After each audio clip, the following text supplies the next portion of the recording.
5 on your side's coverage of election night continues now. Sports betting and a raise in minimum wage were on the ballot in the Show Me state. Ann Allred is here with the decision from Missouri voters. Ann?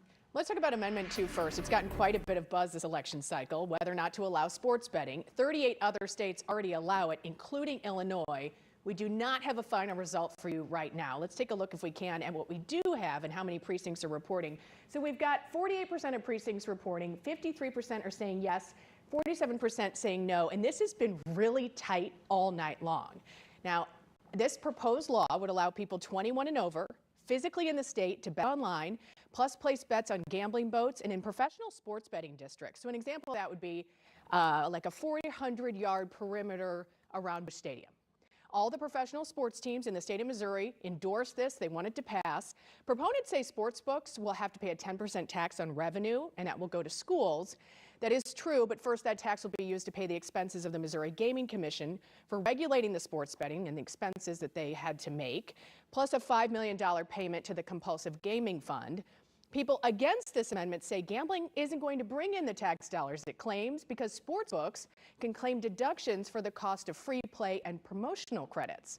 Let's talk about minimum wage. That is Missouri's Proposition A, giving many of people a raise in the minimum wage, but then also workers paid sick time.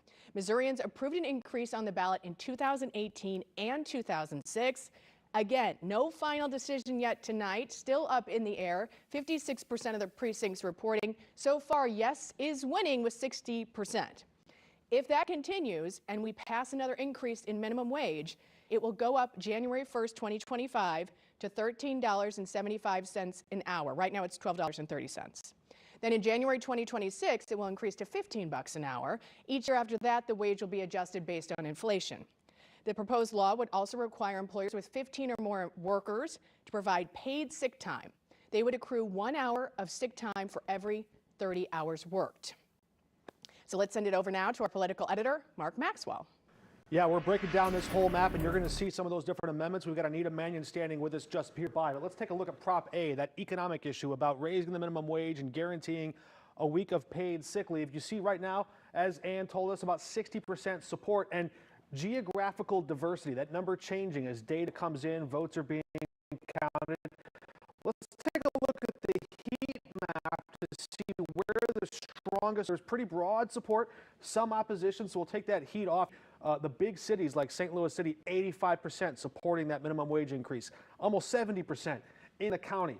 Okay, let's zoom out now and look at that sports betting. A bit tighter in some of these other rural areas haven't yet reported that part of their ballot. They're still counting.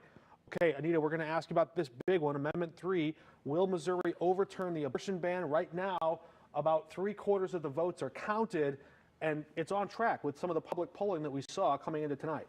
It is. The polling had it around 54%, and that's what we're seeing right now. Of course, there's still plenty of counties left to report, and they're more rural counties, so you might think they would go no. This is the issue we're seeing. Republicans, independents, and Democrats. Maybe you vote for Donald Trump or Kamala Harris, but you still vote for Amendment 3. So it'll be interesting to see how this pans out. We can take a look at that. You see in Missouri right now, 1.2 million votes counted in favor of Donald Trump. Take a look. And just 966,000 for Kamala Harris. We go to the abortion question, 1.1 million in favor of overturning the state's abortion ban and just about 1 million voting against it. So you see there's that difference. There's that the crossover voter that Anita was talking about. If we dig into this sports betting question one more time, this is, again, one of the closer races. Our panel that was on this earlier, if you were streaming with us, one of the closest races we're seeing is about this sports betting question. A lot of room to go here. It looks like it might pass. Yeah, it may very well pass, but I think this is one that a lot of people had questions about. How will sports betting affect Missouri? Is it going to help our schools, or is it going to create problems for folks who might go into debt or have gambling problems? So I think this had a lot of questions